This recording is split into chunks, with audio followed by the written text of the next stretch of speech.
I'll just keep accumulating. You can mention the last 3 minutes or meetings of school. For the payment. Your call asks for matters from the public or the revenue.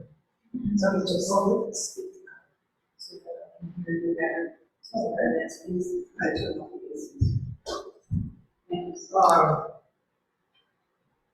Doesn't look like we have any members of the public present, so.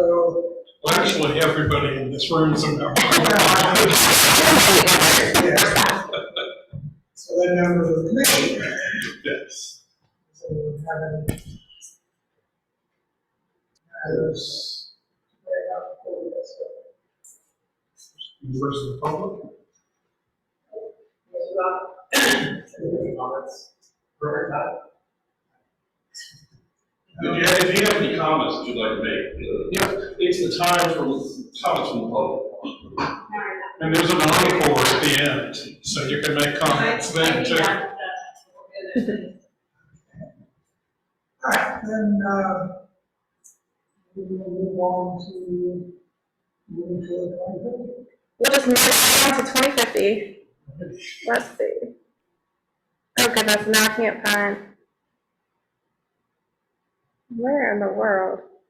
Well, if Nick Carter is online, is that still doesn't talk to her? Okay. You have to come in person for anybody online to be able to participate.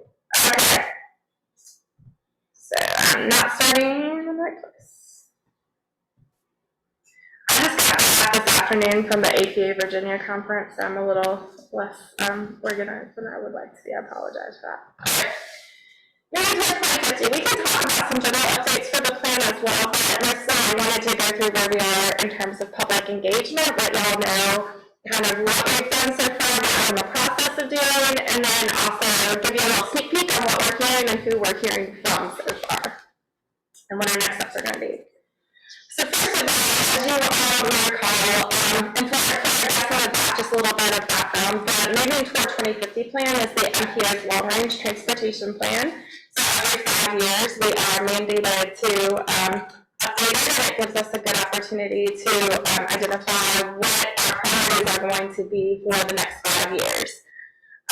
We use a planning horizon. We're required to use a planning horizon of 20 years. In this particular region, we use a planning horizon of 25 years, which means that we are considering what, can you admit these things to Sheridan? Which means we're considering what the transportation network needs might be over the next 25 years in terms of identifying our system improvements.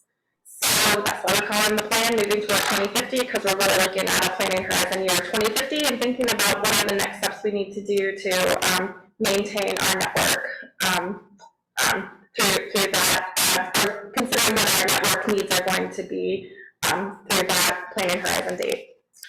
So we started in February, as you recall, by holding some stakeholder committees with different community organizations, and as part of those meetings, we had 25 participants over the course of 3 different group discussions.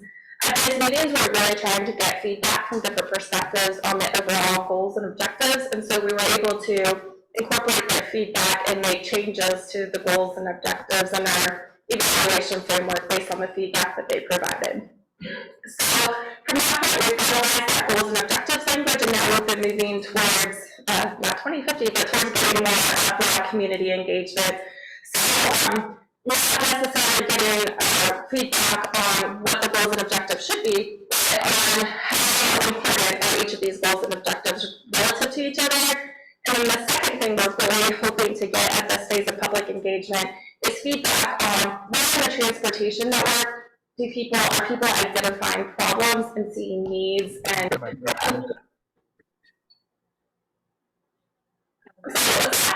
Oh yeah.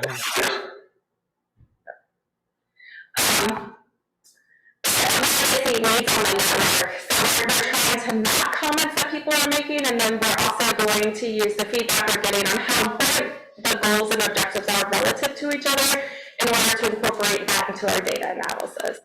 So we're going to do a data analysis of the network. So we're going to look at you know, the types of data that you see on the map stack here, safety data, what are the limitations and accessing places in the community or jobs that people want to go to, where might there be some congestion issues, those kinds of things. We're going to use that data, and then we're going to be able to pull in the information. Oh. Maybe if I have this ladder, Ethan. Sorry, it could be on my end, but yeah, that's kind of hard. The mic is right in front of me. Maybe we can spread them out a little differently. So we'll have the analysis of the data, the network data, and then we'll have the public comments. We'll put those together on one map, and we'll come up with a picture of where there are data that are identifying needs and where there's public feedback around needs. And so that'll help us get two different kinds of setbacks, and we'll see where there might be some overlaps and where there might be some differences, and what those types of evaluation or analysis might show us. And that's going to help us identify where our high priority needs are. So the first thing we're looking for is where their system needs. This phase is going to help us determine those. So we moved from the stakeholder committee meetings to starting to collect some of this public feedback. We started in June with, we launched a survey in mid-June through MetroQuest, and then we held two events. We held a online informational webinar, and we held an open house. And as you can see, attendance was fairly modest at both of those. One of our goals with doing the virtual informational webinar was that we wanted to have a recording that had a pretty condensed overview of the plan for anybody who wanted that information. And so that plan, that informational webinar is available on our website to view, and it's intended to be a resource for anybody who may want to use it to provide some background on the approach that we're taking and what the purpose of the plan is. The general open house also was pretty modest as far as attendance. We had 6 attendees. It was a terrible evening as far as weather, and I think, you know, the feedback I'm getting from other public engagement efforts is, one, there's a lot of public engagement that's happening right now, and two, most of the organizations I know that are doing public engagement are seeing pretty low turnouts at these types of events. So I think, you know, while of course we would have loved to have a full open house, I don't think this is necessarily surprising. I can update this number a little bit with the MetroQuest survey. When I prepared the slide, we had 121 responses and over 500 map comments. At this point, we currently have 143, I think, responses and over 600 map comments. So we are getting a little bit of feedback, but probably at this point, our best opportunity to get feedback on the system needs before we start talking about specific projects is going out into the communities. So that's what we're working on right now, is continuing to work to identify those opportunities to get that feedback from the public. So we have a couple things lined up. We are next week going to be tabling at the Downtown Transit Center a couple of days. I think it's Tuesday afternoon and Wednesday morning. We'll be there to catch people who are in transit, get some feedback from them. We reached out to the center at Belvedere, and so we're going to be working with them. I just got a date, August 2nd. They have a table set up in their atrium, and we'll be able to talk to people there about their transportation system needs. The Charlottesville Convention and Visitors Bureau asked us to speak at one of their board meetings. And then we've been coordinating with Albemarle County about doing some transportation plan overviews and updates at their community advisory committee meetings. That will probably be later in the fall, though. I've been in touch with Brandon, I don't have his last name in front of me, at CRHA. So we're going to attend some of the CRHA meetings and talk to residents there about their experience with transportation, suggestions that they have. And then I have some tentative opportunities to table at UVA with students. And there are a couple of events that we're exploring if we can do some outreach with them.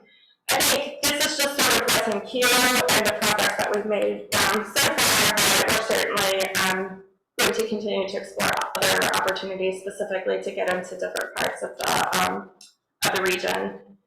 In addition, you also received some communication with me about some of these outreach efforts that also went to all of the city's neighborhood association points of contact. So that list went to over 200 people, just general contacts that we've had from other planning efforts and stakeholder groups and things like that. So I think we're getting there. It just might be that at this early phase, what we're asking people to give us feedback on is pretty conceptual. And so we certainly want to try to get as much feedback on the system needs as possible, but it might be that this just isn't striking people at this point. Once we start talking about what actual projects might be identified as part of this process, and there's something that's a little bit more concrete, people might be more interested in providing feedback or have more thoughts as it directly relates to their experience and whether or not they are supportive of those projects, or maybe are not seeing projects that they would really like to have implemented there. So there will be another opportunity for feedback. Yeah. You can just drop something in the chat. I'm interested. Gotcha. Thank you. I've been coordinating with a student, but it would be really helpful to coordinate something to you. He was saying that we help with both UVA table. Yeah. Thank you. UVA students at their stakeholder groups, and I thought that was really helpful to have that perspective, because I think students probably interact with the city and the urban areas in a different way than maybe non-students do. So I think that's a helpful demographic to try to capture feedback from. So let's have a little sneak peek of what we're hearing. So this first question is really asking all different high-level goal categories, which are the safety, environmental impacts, multimodal accessibility, land use coordination, and efficiency and economic development. How important are all of those? So everybody has they can basically give, it's kind of the idea of you have $10, you're not going to distribute your $10 among these, but there's 100% of a score to distribute across these categories. How are they distributing it?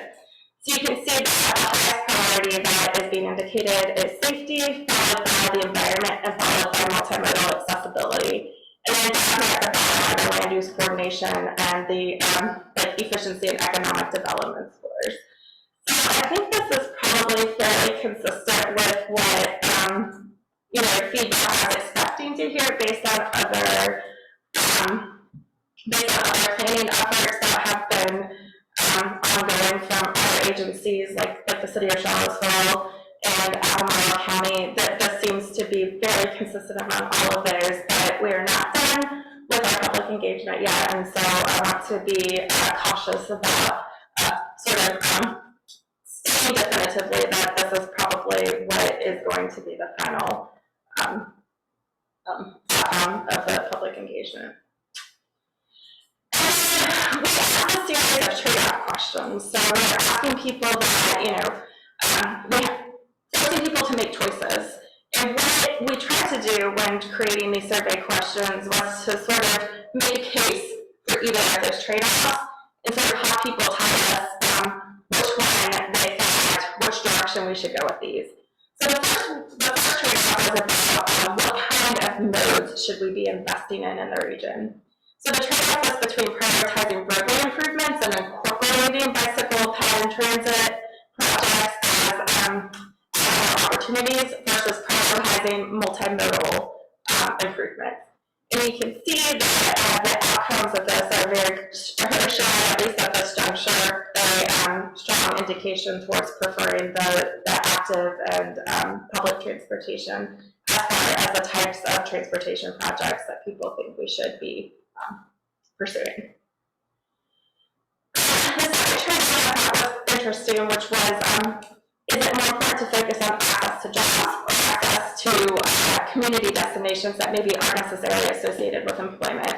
So places like schools and grocery stores, parks, which obviously do employ people, but as what the accessibility needs are, the more important for you to have better access to places where you work or places where you need to go in the community for non-work purposes. And it looks like there is a slight indication that it's maybe slightly more important to have access to the jobs overall, but you can see that this one is fairly evenly distributed with the highest number of people so far responding in the middle, which I would say, I don't care if it's access to jobs versus access to non-job destinations. I would interpret that more. I think they're both really important. And then this last question was really about capturing people's preferences as far as climate action related to the transportation system. So in order to achieve our climate action goals, is it more important to reduce congestion, or is it more important to pursue active and public transportation options? And similar to the first question, there's a fairly strong indication that the overall preference of the respondents so far is that there were a lot of comments about like induced demand for congestion and things like that. So it's not necessarily about increasing the capacity of the roadways. That's not as important as making active and public transportation modes more viable and more efficient and more attractive as forms of transportation for people. Okay, so who are we hearing from? We're hearing from drivers, so that's interesting because there's a strong preference for people who are saying we really don't want to invest in these roadways as much as we really want to invest in public transportation options and active transportation. So there are people who are arguing that would like to take other forms of transportation if it was an option. So there's a fairly good representation from people who carpool, from people who bike, and from people who walk, and those are probably the most the biggest ones. There's a fairly small number of respondents so far who are transit riders, but we're going to work to capture some more of those users next week. There are a couple other types that were considered, like using a mobility device, those kinds of things. A scooter, I don't think we've had any scooters yet. And I'm really curious about what the other category is, because I felt like this was a pretty comprehensive list. So if you have any ideas of what other forms of transportation other people might be taking, I'm just curious and would love to hear what those are. I don't know exactly what the percentages so far, the largest portion of respondents so far are white. There are a small number of people who selected other. This like categories Black or African American. We've had a few Asian or Asian American respondents select that as an option. So it looks like we need to do a little bit of work to engage that demographic respondents as far as the selection process, and I think we're working to do that again with some of our outreach.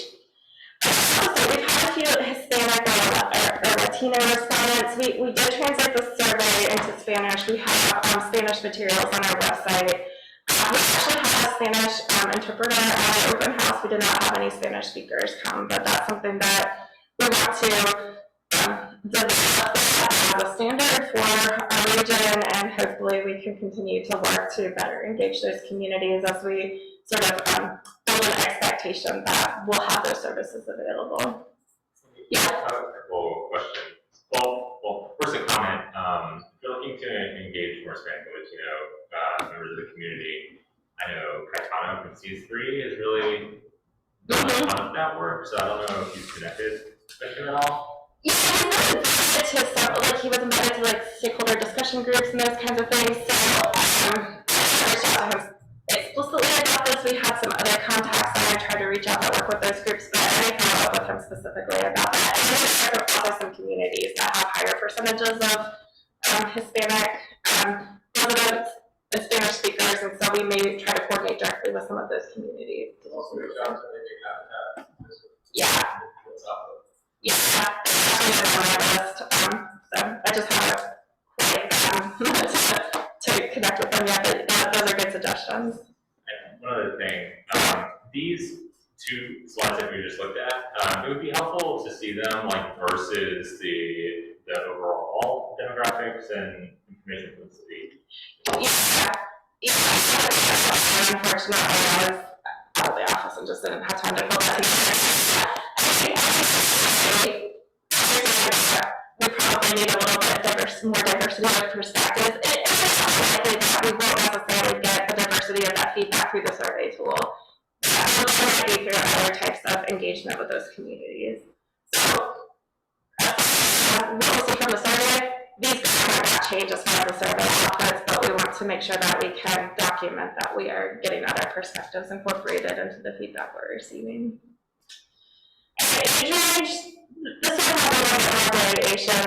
We don't have anybody under the age of 24 that has responded so far, but we have a pretty good spread of respondents from people between the ages of 25 and 65 and older. So that's looking, you know, a little bit more diverse in terms of their representation, but we can certainly continue to work to get those younger age groups represented as well. Household income, this is a little bit skewed probably towards this like peachish color right here is the 100,000 to 150,000 threshold, and then it goes up a little bit. So it's probably a little bit skewed towards the higher income levels. If we compare it to what sort of the spread is for Charlottesville, I'm not sure, the Charlottesville MPO area, I'm not sure if this is, you know, if it's swaying this direction or not, but that is something that we also want to look at, because I think it's really important to make sure that we are considering kind of the socioeconomic impacts of investing in transportation for people who have less resources.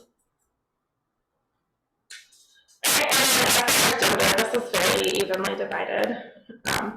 This category up here is that they prefer not to answer, and this yellow one is non-conforming or non-binary. So we did have a couple of respondents there, but the spread between the female or male is fairly equal at this point.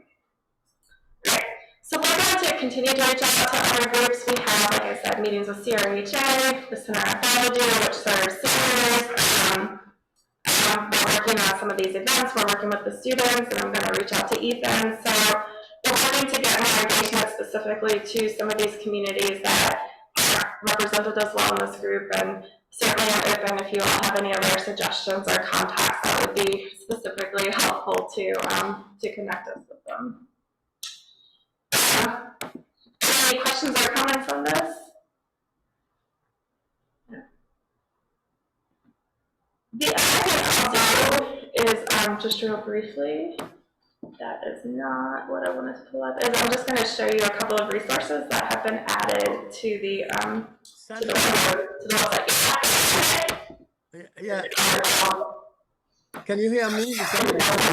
I can't hear you properly, but can you explain it? Wow. This is just wow. I don't know what's happening. I don't know. Do you? That's the same thing. I can't hear you from here also. You can't hear us? Do you want to can you try to call in? But I can't hear you at all. Is it better? You can't hear what? No, so he can see the report now.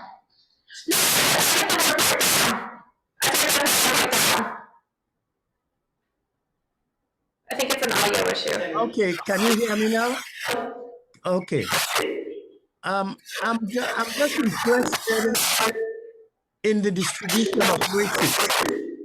The distribution of races for the individual race. Is it the same as the distribution for the group which has multiple races? Or is there one that is distributed in the multiple races? You know, some other MPOs surveys when I pulled those information together. There's not one that indicates multiple races, though. Okay. I believe you said you don't have the data for that.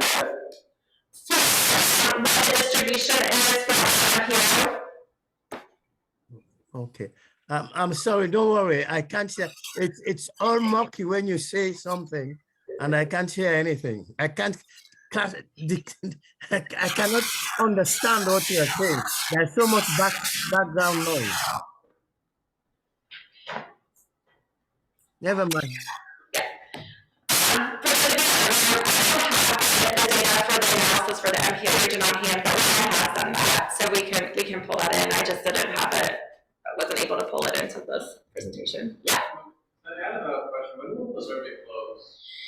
It is currently open through, I think it's August 19th, but mid-August. Second thing, can you send me the PowerPoint? Mm-hmm.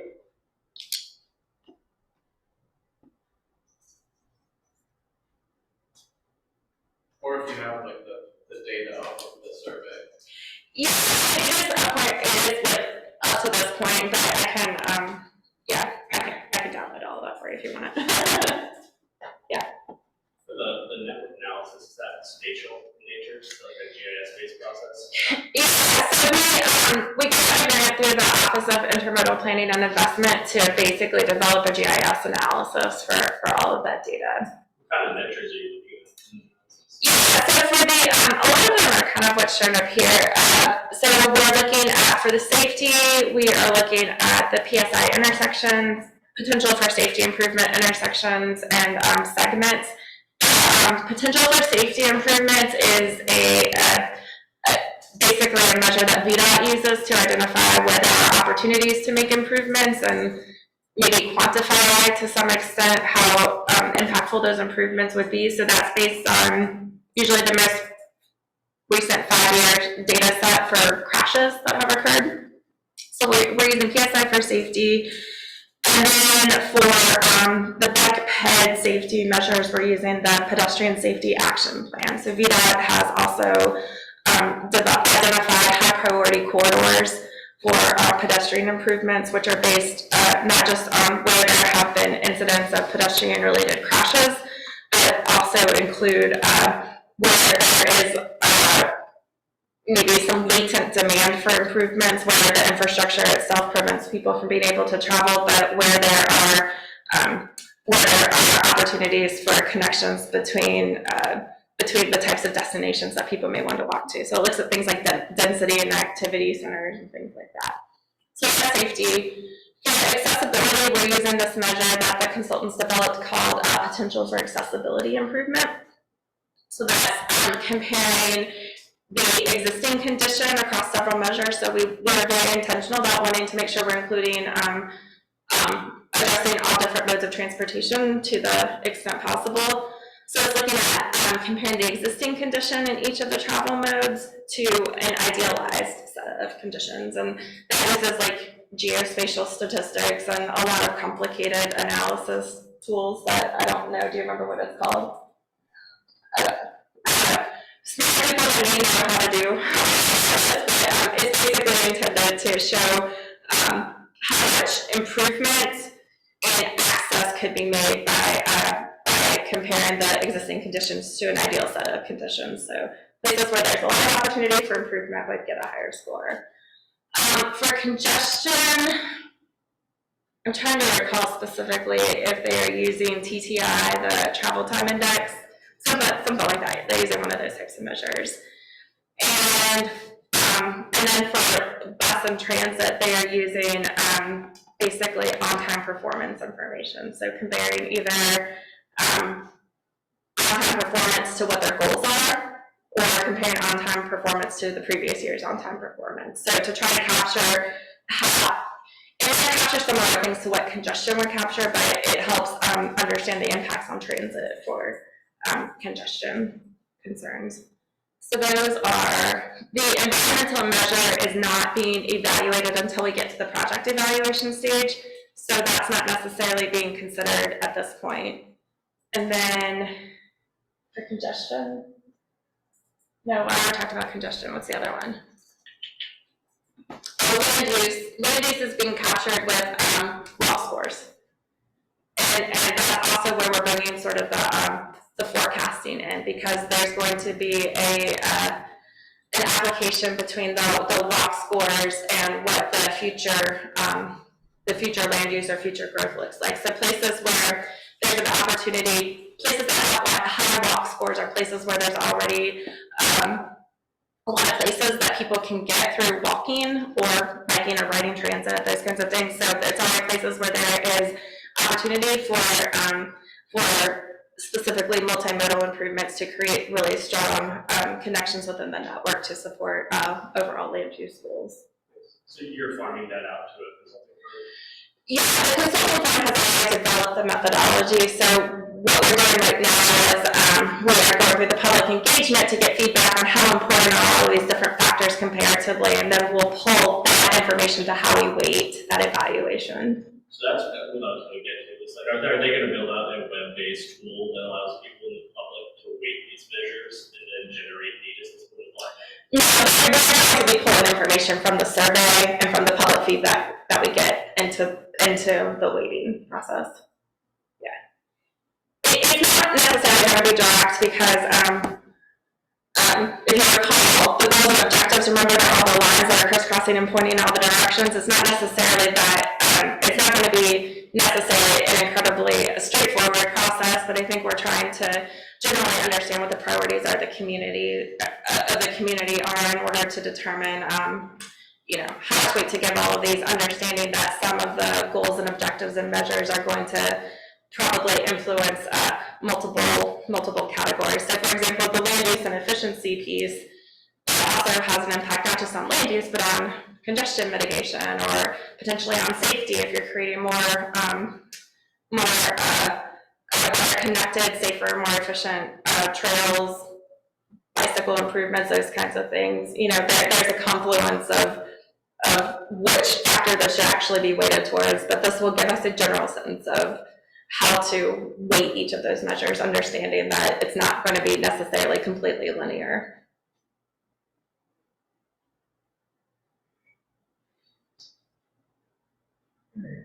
Questions is how I guess we want responsible. Yeah, I'll just mention real quickly, if you don't mind, I wanted to just show you all on the website.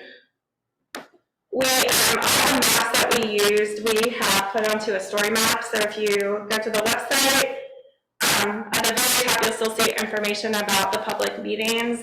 And what you'll see is that instead of having the information about the meeting, we've posted the meeting materials up there. So if you want to see any of the meeting materials, if you want to look at the recording or anything like that, you can pop on there and it has all the meeting materials that have been developed.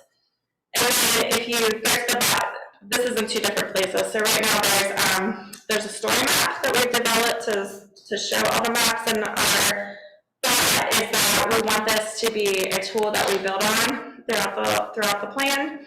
And so if you're somebody who really likes to look at the maps and look at the data, this is a really good opportunity for you to explore that.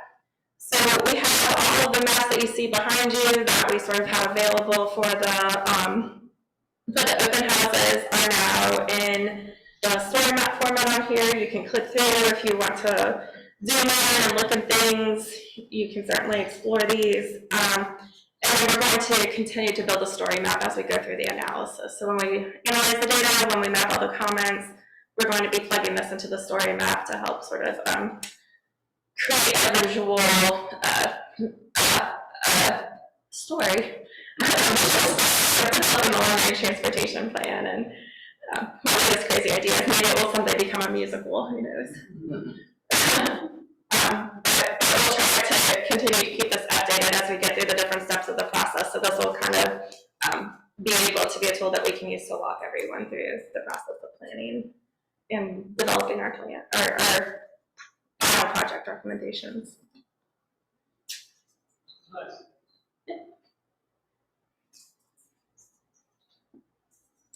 Sandy, I wanted to ask this earlier, but I didn't see any definition of practice in that chart you have where you show the number of practices. What's the definition of a practice there? Is severity taken into consideration? The definition of practice?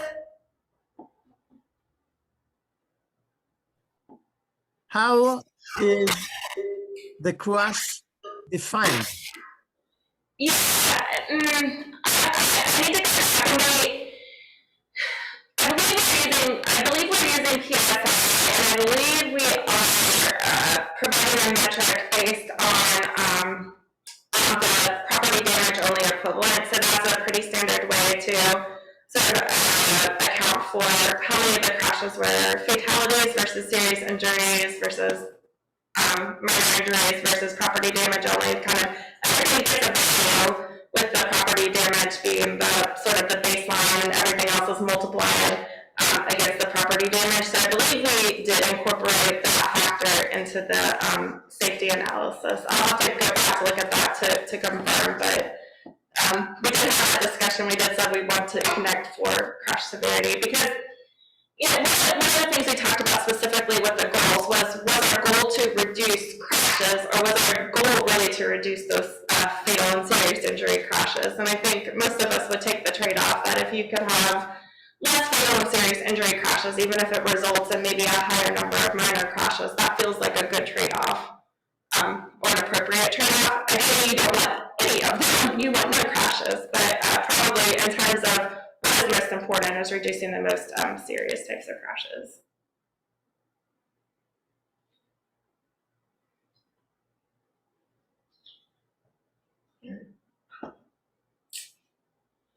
Yeah. Did that answer your question, Nicholas? You're muted. You're still muted. All right. Wow. Do you want me to keep rolling through, please? Yeah, that's Yeah. fine. Okay. I also mentioned that I handed you all these postcards. If you have any, where you're going, you want to hand those out, that's just intended to sort of be a quick sort of reference. If you want to grab a handful, I have 10 more in my office, feel free to grab some. All right. So I'm going to give you all a very condensed presentation on this. The Commonwealth Transportation Board, since May, so they've had 3 meetings now that have focused on Smart Scale, are evaluating the Smart Scale program and are considering some adjustments to the overall program that will impact both the process of applying for Smart Scale as well as potentially the types of projects that are being funded through Smart Scale. So again, Smart Scale is the statewide program to apply for transportation funding for projects that are important to the region.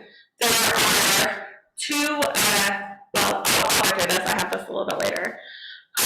If you're not familiar with Smart Scale, there was a really good presentation at the May meeting, and Michael, I did not catch the first part of the CTB meeting. Did they go back through it at the CTB meeting today for the Smart Scale retreat?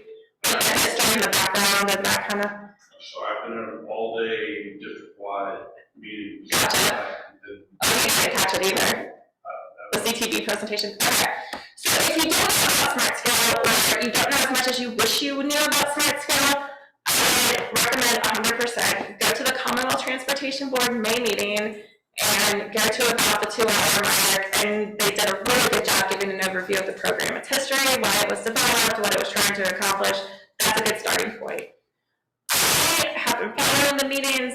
I'm not an expert on Smart Scale. I am not the Office of Intermodal Planning and Investment staff that is charged with implementing the program. They're doing a much more comprehensive job covering this information. I am following it. I am considering what the impacts of the program might look like for our region. But anything I say is going to be much better explained by the CTB meetings. You just have to be willing to sit through a longer explanation for it. So Smart Scale is the main program that is used to fund transportation projects throughout our state, especially larger projects. It is a competitive process, so every entity that is eligible prepares the applications with the support of state VDOT staff usually, or consultants, and basically it is intended to take sort of the political aspect out of funding transportation projects. Projects are scored against a number of scoring factors that have been developed by, I guess, both state legislation as well as the Commonwealth Transportation Board, and that score is considered against the overall project cost that's being requested through Smart Scale, and basically the projects that get that highest score of benefits compared to costs are typically funded with some adjustments here and there. after every single round of Smart Scale, there's an evaluation process that occurs. So we just completed round 5. Those projects were approved for funding, I think, in May or June by the Commonwealth Transportation Board. So now they're starting to look at an overview of the program and seeing what kind of feedback they're getting, what's working, what's not working, and considering adjustments to the program. There are 2 different kinds of adjustments they're considering. One of them is to address some of the procedural concerns related to just I guess the implementation of the program. It's taken a lot of staff time. There are a lot of projects that aren't getting funded. There's a lot of work that's going in to prepare applications for projects that aren't getting funded. The program size has increased since its inception, but the staffing for the program hasn't increased since its inception. So there's a lot more being asked of the staff that is currently working on the program, and they're starting to run into capacity. I don't know if starting is the right word, but capacity issues have continued to be a major challenge as far as preparing and implementing the program. Looking at the project funding outcomes and evaluating whether or not the right types of projects are getting funded and other types of projects that are getting funded meeting the overall goals of the Smart Scale program. So those are kind of 2 different discussions. I want to say that I did watch and took pretty good notes on the May and June meeting. There was a Smart Scale retreat that was held today. I was driving back from a conference today. I have not sat through that meeting. I glanced over the slides. I listened to a couple hours of it on my drive back. But all that to say, this is an ongoing discussion. No decisions have been made yet, but there are some fairly significant changes that are being proposed that could have some impacts for how our region develops Smart Scale projects. So just to give you a little bit of context so you can kind of understand what some of the recommendations that they're talking about might mean. Every region, every area, every locality in the area is divided into to a different area type in Smart Scale. And based on which area type you're in, that determines how much of your score is derived from the different scoring factors. So project benefits are received based on safety, congestion, accessibility, land use, economic development, and environment. The type A projects are the type A land use are the areas that have really high density. So that's Northern Virginia, Hampton Roads. You can see that on the map. So therefore, the amount of points that they get from each of those scoring criteria is shown in that peach line. The type B projects are maybe the smaller urban areas. So the Charlottesville MPO is a type B land use type in terms of Smart Scale.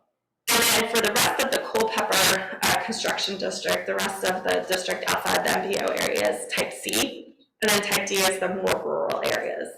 So there is some consideration for what type of area each of the applications is in terms of how projects derive their scores. There are also 2 different funding programs related to Smart Scale. So the first one is the district grant program, and only localities are eligible to submit projects through the district grant program. So MPOs, PDCs, Planning District Commissions, any regional bodies, transit agencies are not eligible applicants through the district grant program. Localities are eligible to submit applications that address a need that is identified in the statewide transportation plan, which is known as VTrans. It has to meet, so those needs are defined as either a safety need. UDA stands for Urban Development Area, so it's a need in a defined growth area that has been established by the locality. It's along a corridor of statewide significance, or it's in a regional network. So there are 4 different categories that the project type could be in order for them to be an eligible project for them to apply for through the district grant program. The district grant program means that there's funding that is allocated to each of the VDOT construction districts, and then projects that are eligible for that district grant program are competing just with other projects within that construction district. So each area gets a certain pot of money, and projects compete against each other for that money. The second program is a high priority program. So that is basically funding that is allocated across the state. And the rest of us who are not localities are are able to submit applications through the high priority program and the high priority program only. And the types of projects that are eligible for the high priority program are only corridors of statewide significance and regional network projects. Regional networks are defined basically by, it's basically defined by VTrans, but it's based on the MPO area. They call them travel markets, but it's basically based on needs specific to each MPO area. So the intention of the high priority program is to be able to provide more resources for bigger projects that maybe have more significance to the state. What some of the concerns are, so I have a lot of background information I can go through. I don't necessarily want to get too technical unless you all have specific questions. But there are a couple of concerns that have been expressed or are being evaluated as part of this review of Smart Scale. The first is that there's a perception that smaller projects are being funded with these high priority program funds, because what has happened through the course of Smart Scale is that applicants have begun to realize that smaller projects, meaning less expensive projects, projects under $10 million, tend to be more competitive for Smart Scale. They have a lower cost, and maybe the cost to benefit value has tended to be high, a little bit higher. So those are the projects everybody has sort of started submitting, because those are the projects they believe will be more competitive. And so there's some concern that maybe these aren't necessarily the highest priority projects for the regions, but regions are just submitting projects. Those are the ones that will get funded, and they want to make sure that they're bringing resources into their regions. So that's one issue. Another issue is the concern, there's a lot of discussion today, especially the concern that especially the high priority program funds, which are intended to be funding these projects that should be having more significant impacts on the overall statewide and regional transportation systems, that a lot of that funding is going to bike ped improvement projects, meaning that bike ped is the primary improvement type of that Smart Scale application. And so the concern is that these projects may or may not actually be having those significant benefits, but these are small bike ped projects, and those that tend to be more successful than small highway projects in terms of what the success rate is between projects that are applied for and projects that are funded. So there's a concern about small projects being funded through the high priority program, and specifically bike ped projects being funded through the high priority program. There's also a lot of discussion about the land use factor. So currently right now, if we go back to this map, you can see that land use is its own scoring category. And what they found when they did an analysis is that for small projects, and especially for small bike ped projects, a large portion of their score was coming from that land use score. So I think with the small bike ped projects, 74% of the benefit for those projects is being derived from the land use category. And so there was also a lot of discussion about how the land use score was really driving what projects were getting funded to an extent that maybe it was having a bigger influence than maybe they wanted it to. They were having a discussion about the influence of that land use score. So that's another factor that was getting a lot of attention. And the final point that I'll bring up to you is not the final. This is not the only thing that they discussed, but the final point that I'll mention to you is that they also have been talking about not just defining where a project has to be in terms of being able to meet a need on a corridor, statewide significance, or a regional network, but what types of projects are those really intended to fund? So right now, if a project meets a VTrans identified need on a corridor, statewide significance, or a regional network need, it is an eligible project for the high priority program, even if it's a small bike ped project. And so there's some discussion about actually defining what a high priority project should be. And that would include things like a new roadway capacity project, a a change to an interchange, managed lanes, new transit routes or stations, and I think that was specific to rail. I don't know, do you recall, Michael, if it was rail or if it was also bus stations? And I think there was another one that fixed line transit was another one, so rail, or I guess if you wanted to do a cable car, maybe that would meet that definition. So fairly large, extensive projects that are really intended to address roadway projects. So based on some of those discussions and considerations, based on the feedback that the Office of Intermodal Planning and Investment staff received who manage this program, there are a couple of recommendations that are being put forward. There's a lot of analysis of but this is what I pulled from the Commonwealth Transportation Board meeting today. So they want to consider not just existing condition, but future congestion issues. They want to address what types of projects are eligible through the high priority program. And they want to eliminate this funding step 2, which I can explain if you're interested in, but I think that might not be the most significant factor that would impact our region. And then what they want to do is they want to not eliminate land use as a scoring category, but eliminate it from a self-contained score, and instead use the land use to be a modifier or magnifier for benefits that a project is receiving in the safety and congestion categories.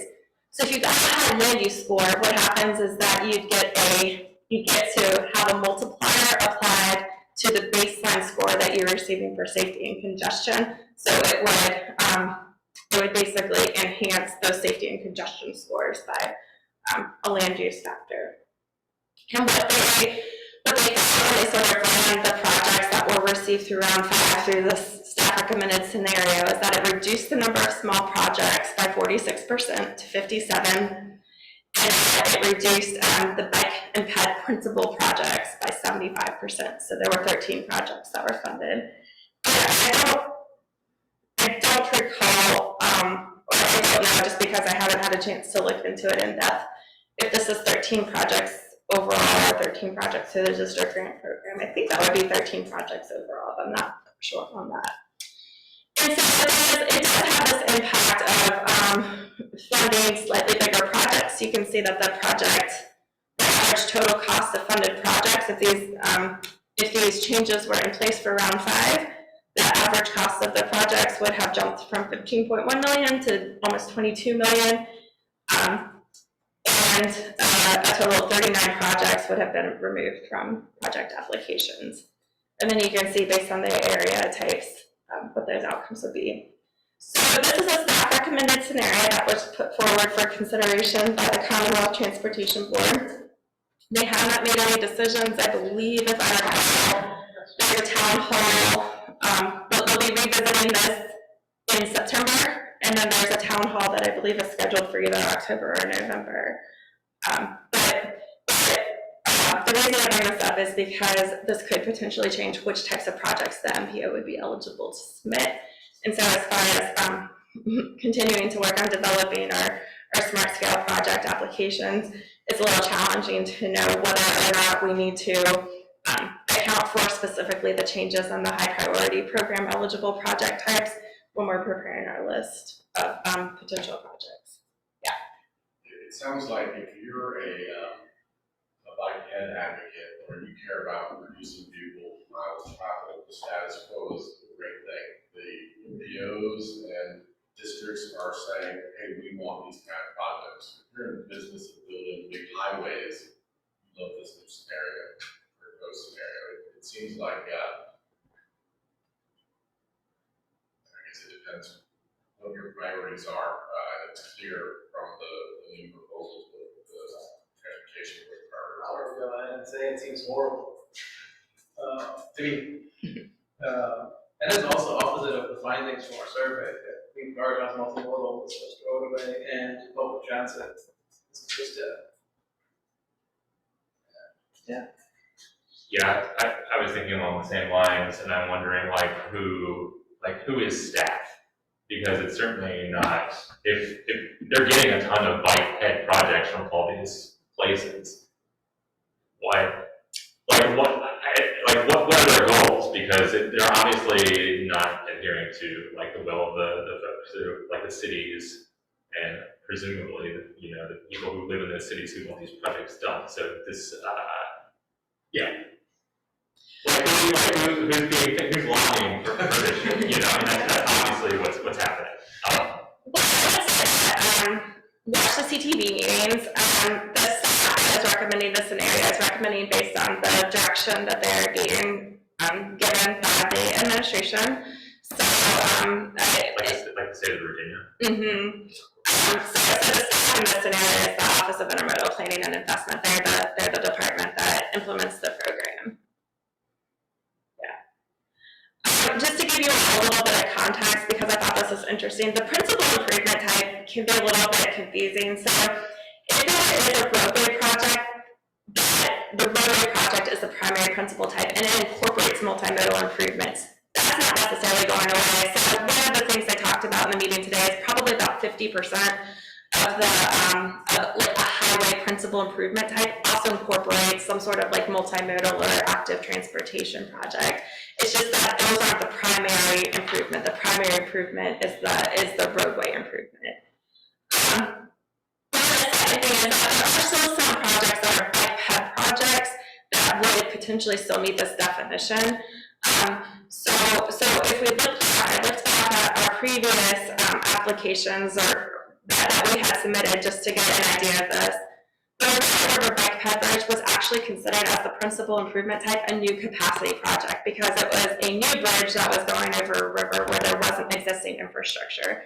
So even though the primary purpose is to move bicyclists and pedestrians, the principal improvement type was actually listed under the highway category of new capacity. So there may still be projects like that that would still be eligible. But you can see that in terms of the types of projects that we have in our queue until we develop our new long-range transportation plan and potentially identify a new slate of candidate projects, we don't have a whole lot that would meet this definition.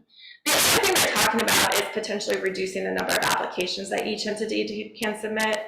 I don't know if that's reflected in the staff recommended scenarios because they could have another recommendation related to process versus funding outcomes. But yeah, I think it's helpful for us that this conversation is happening at this point while we're developing our long-range plan, because at least we can consider that in terms of identifying projects that could potentially meet this definition.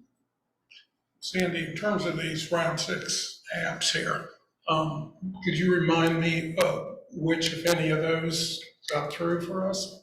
None of these were funded. None of those were funded. With the exception of the Peter Jefferson Parkway intersection improvements was in the staff recommended scenario for funding, but that one was basically dropped in order to fund the District Avenue roundabout project.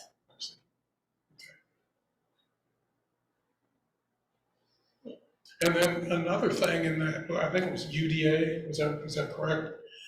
Could you said you didn't want to get in the weeds, but could you unpack that a little? And what's prompting my question is that the city is interested in embarking on a pretty extensive upzoning, and how that shakes out remains to be seen.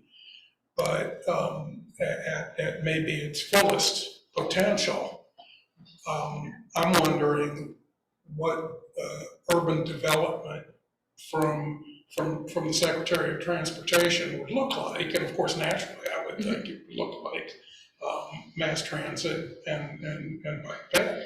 If everybody's living around each other. Yeah. So the urban development area isn't really specific as far as an evaluation criteria. It defines what another project is eligible in the first place. Yeah, I understand that we're Part B or whatever it is. Yeah, so UDA's urban development areas are specifically identified areas of any locality that are intended to accommodate high growth. So when UDA started out, they were based on if you had a certain amount of population growth between 10-year censuses, you were required to identify areas with other urban development areas in order to accommodate the growth. And the idea is that these are areas where there is supposed to be efficient land use, traditional neighborhood design, trying to really incentivize transportation efficient land development. And so would that classification then be in there with safety and congestion, for instance, when they look at a project? Or is it more like what might be happening to the bike ped thing? It's just like, well, that's nice they have that, but. Yeah, the development area needs are based on what the locality identifies as their urban development needs when they establish the urban development area. But in terms of evaluating the needs, only localities are eligible to submit projects of that type anyway. And so when we're really talking about the changes to the high priority program, that's not necessarily going to be impacting the localities. They can still submit their small bike ped projects or their small roadway projects. What it does is it limits what types of projects can be considered in the high priority program, which is going to have a bigger impact on the types of projects that regional entities can submit. I don't know if that answered your question. Well, just to take it a little further, on a current street of single-family homes, if that becomes, say, 4 or 5 story apartment buildings, does the city then stand a better chance, as they've identified that and are permitting that, can they then, through smart scale, go and say, and our census is going up, so help us out a little with the transit, for instance. Yeah, it might give your project some more benefit scores depending on what exactly that looks like. That would probably impact maybe your land use scores, because it would talk about, there's an area that has more efficient land development, and so that could impact your land use score. That could also potentially impact your economic developments, if that's attracting more economic development. So I don't know that there's a direct impact, because the UDA being designated as a UDA doesn't give you a score. It makes you eligible to apply. But some of those things related to being a UDA, if you're actually working towards like that as a standard for implementation, that could certainly support. Yeah, that's helpful. Yeah. Is that accurate, Michael?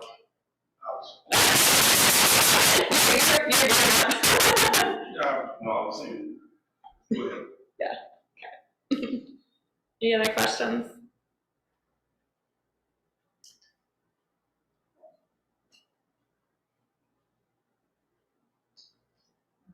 Is there an avenue for feedback? I need to double check the meeting slide. I think they're going to have a town hall in, I think it's November. The CTV will. Otherwise, they're open meetings, so there are opportunities to provide comments, at all their meetings or write a letter. You can write a letter from CTAC. We would want to. Yeah.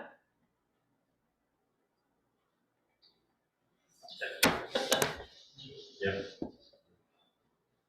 We could certainly work to draft one for consideration at the next meeting when there's four.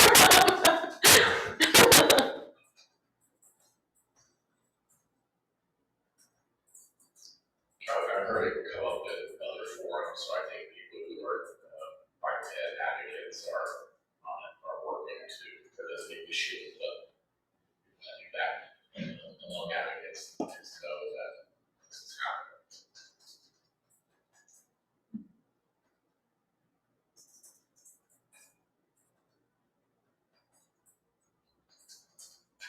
Okay, we're going to move on to the next thing. Okay, this is one of those things. Sure, I can do that. Can I share my screen here? Which is probably not going to work.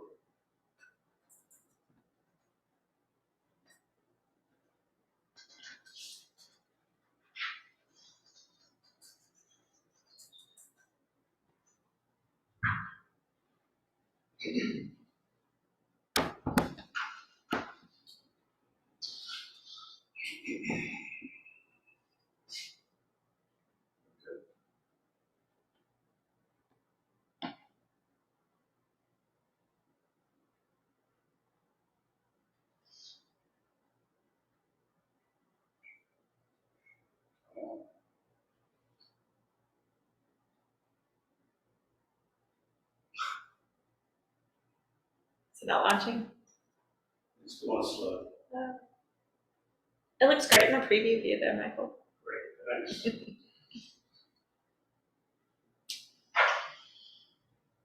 One of the things loading, if it doesn't come up, I can do the discussion. So what we're talking about here is project pipeline. Part of what the state does, we just talked a lot about smart scale. The state funds its funding program on a biannual basis.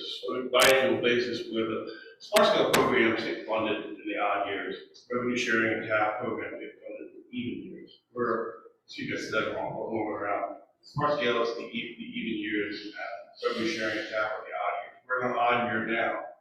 So the funding programs will really start for smart scale next year.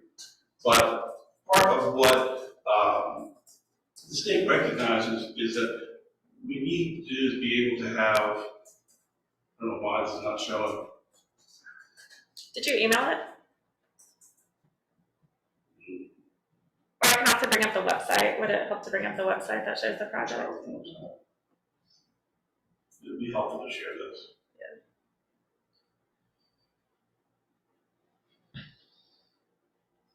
I won't go full screen. Maybe that will be what it says. All right. So the Smart Scale program works that we talked about the funding. Gets funded in the even years. We're trying to work with the project pipeline process to get a little bit of a jump start on these applications that will pre-application period start next spring.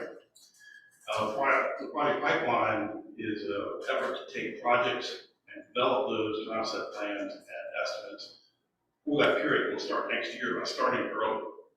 And so we're working on 4 projects in our district. 2 of them are in the northern part of the district, one's in Culpeper, one's in Warrenton. The other 2 that are here in our area are Barracks Road and the Ivy Corridor. And the way that this process works is there's really 3 phases. And we're in phase 1 now, which is really a broad analysis. What we're trying to do is identify where potential solutions are to problems within these study areas. I'm going to talk about study areas in a second here. And through that, what we're doing is we're gathering a range of information, traffic data, crash data, signal timings, trying to look more at the traffic aspect of the problems. We're also looking at multimodal solutions in these project areas as well. Phase 2, which will start later this fall, is taking what comes out of the phase 1, which is really sort of the potentially viable alternatives, if you will, and taking those potentially viable and taking them through a process where we further refine them with public input and some design work to take them to be alternatives that might be preferred, things that we as a community feel the solutions to the problems in that corridor. And then next year, early next year, we'll be working on developing those things from preferred alternatives through to actual smart scale applications with much more detailed concept plans and estimates and schedules so the projects can be adequately funded. And we talked a lot about the values and what things get picked. This is a bit agnostic to that, except for, as I talk about the corridors we're in. So, I'm so sorry, this is not blown up. It seems to be working against me.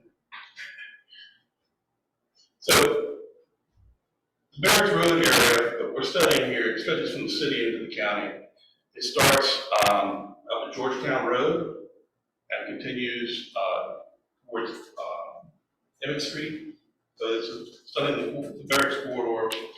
The reason, and we're looking at both the ramps as well as the main line of the street for safety and pedestrian issues. The reason I highlighted the red is the way that these things get picked is the state, through using public data sources, similar to the stuff that the PUC is working with through all long-range transportation plan, identified the stretch sort of between the ramps as a significant, either side of the ramps, as a significant area of safety and traffic concerns. In the Ivy corridor, maybe? The I corridor is a much bigger area that we're talking about. We're talking starting at Edmund Drive, where the boar's head is, coming back along 250 up to Alderman in the city. And some of you all know that we studied sort of a solution for this triangular shaped area and developed a relatively low cost triangle about because we were having traffic backing up onto the bypass. This particular one is more focused on the corridor. Obviously, some of the triangle about concepts will be revisited, but the area that the state has been identified as like high priorities, again, around the interchange and some of the congestion and traffic issues that are having down Left Light. But as a result of some of the discussions that went on with Triangle About and went on with the Great Star rezoning that happened on that street, there's been a lot of discussion about multimodal on the Ivy corridor. So this project in particular is going to be a little bit broader than we typically do. In our studies, we'll be looking more at the traffic issues along the 250 corridor, but the community has really made a need to look at the multimodal that's on Old Ivy as well. Of course, those things start to tie into each other with railroad bridges that are substandard and constrained and make multimodal more of a challenge in that area too. So what is, let me just real quick, like, the people that we're working with, obviously, are key stakeholders, the City of Charlottesville, Albemarle, UVA, the transit agencies, the Sandy here at the MPO, and as well as our, a lot of the people in our sections who are subject area experts.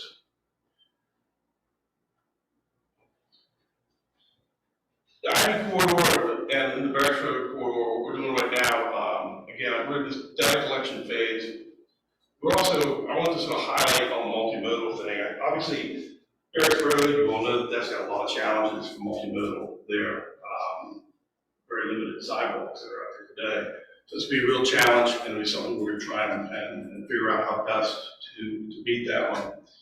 In the Ivy corridor, we're actually going to start working with staff over the next couple of weeks, trying to answer some couple questions, because I think it's important to have context within the Ivy corridor. It's kind of an interesting place in the fact that it's sort of, it's very auto-dominated now. It doesn't seem to really, its connections into the city are really destinations someplace beyond the study area we're looking at. So it's important to try to figure out where are people really trying to go. I don't think we're going to be talking about going to Pantops, but at least Barracks Road, downtown, Boar's Head, and getting a better understanding of what are the plans and concepts that UVA and the city have developed for those streets, especially the ones outside the corridor or the subject area we're looking at.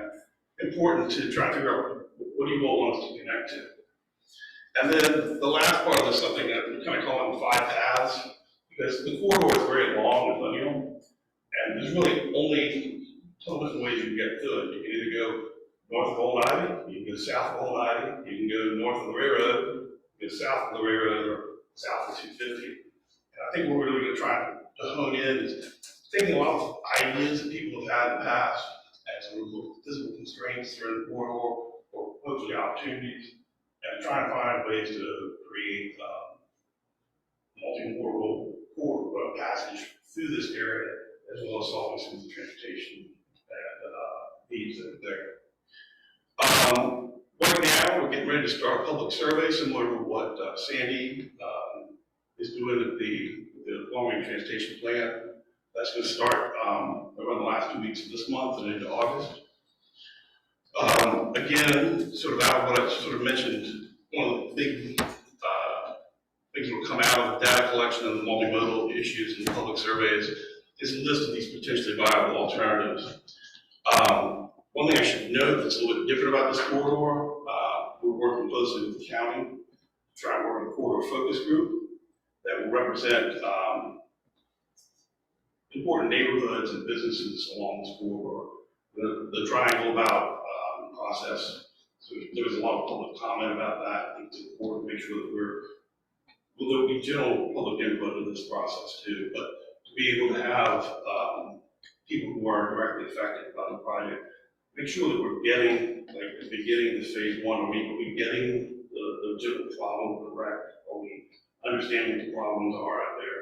And then as we start to develop solutions, try to avoid things that either going to be significant impacts to individual ones, or try to find ways to work through a solution.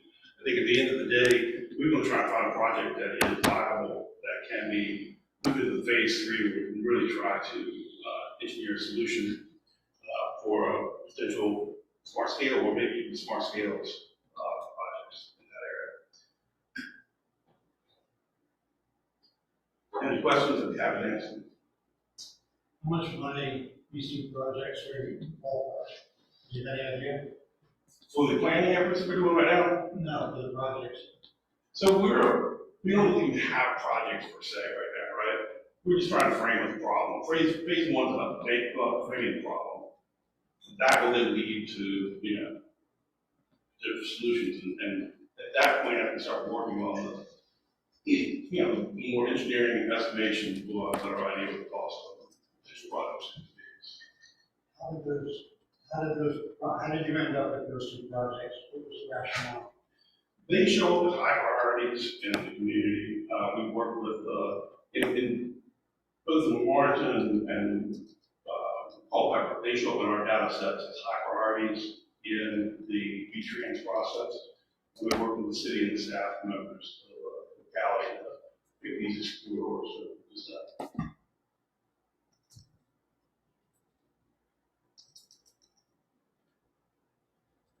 Any other questions? Okay, thank you. Raise grant.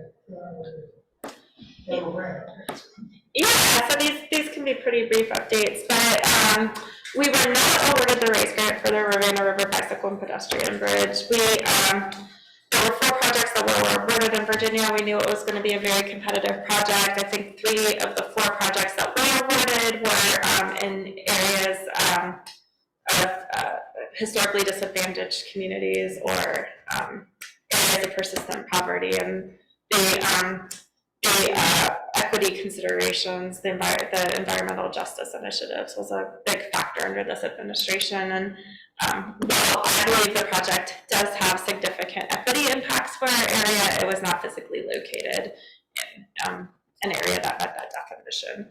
So we are going to take advantage of the opportunity to debrief, to get feedback on the proposal, to determine whether or not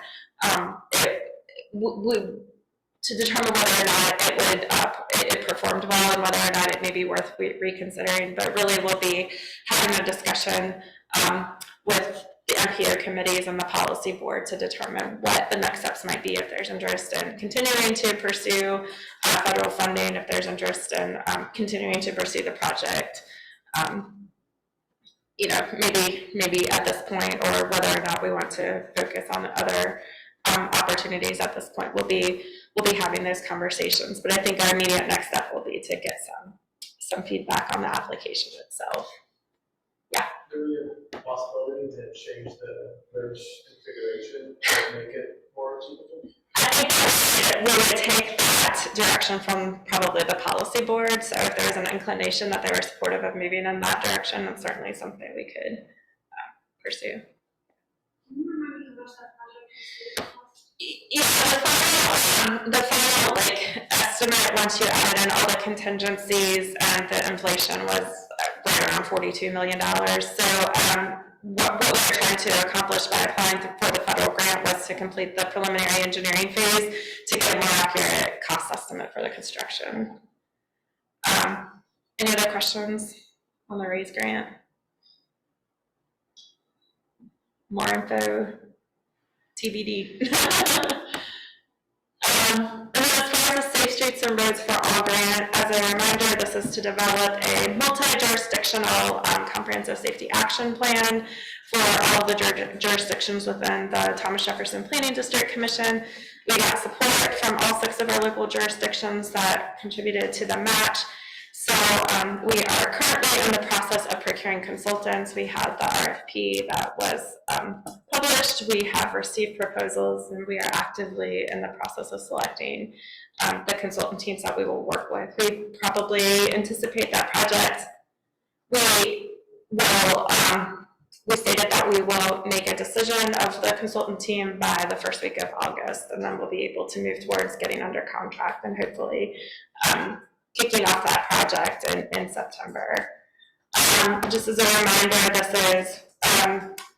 has a very specific focus on creating a comprehensive strategy that covers a number of different, they call them the 4 E's: engineering, I can't think of anything else. Education, and there's another E that I'm blanking on right now. But taking a multifaceted approach to addressing safety, so not just looking at the infrastructure improvements, but also looking at how we can use a comprehensive set of tools to address those. But once we have a qualifying safety action plan in place, we will also be eligible to submit applications for implementation at that point. All right, any questions about any of the grant stuff? If not, any questions from the public? I have a quick question.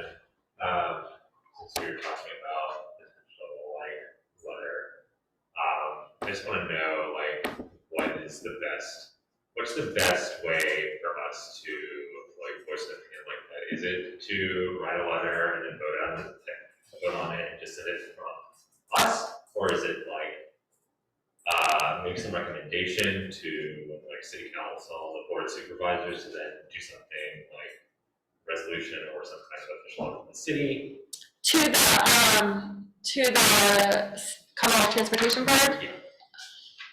I think there's a variety of ways to go. I think if this is something you all feel very strongly about, probably the more influential voices will be from the elected officials, but I certainly think it's also helpful to have citizens and make sure that they are aware that citizens are also paying attention. Again, we'll be taking our direction from the policy board if they want us to develop any formal comments or provide more information to them.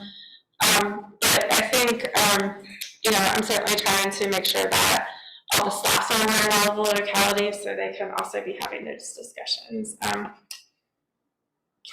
Probably, I think if you have the opportunity to engage with your elected officials, you're all citizens and can certainly voice your opinions to them. That probably could be an effective way to do that. But I think I want to be cautious not to provide advice on how to influence the political outcomes just from my position here. But I think there are a number of ways that you could express an opinion. And we're certainly happy to follow your direction if you want to indicate to us that you want us to develop something on your behalf. We are certainly happy to facilitate that. Yeah. Okay, well, that's very good. Yeah. Good job. Same with, this is my stack, so I didn't want to.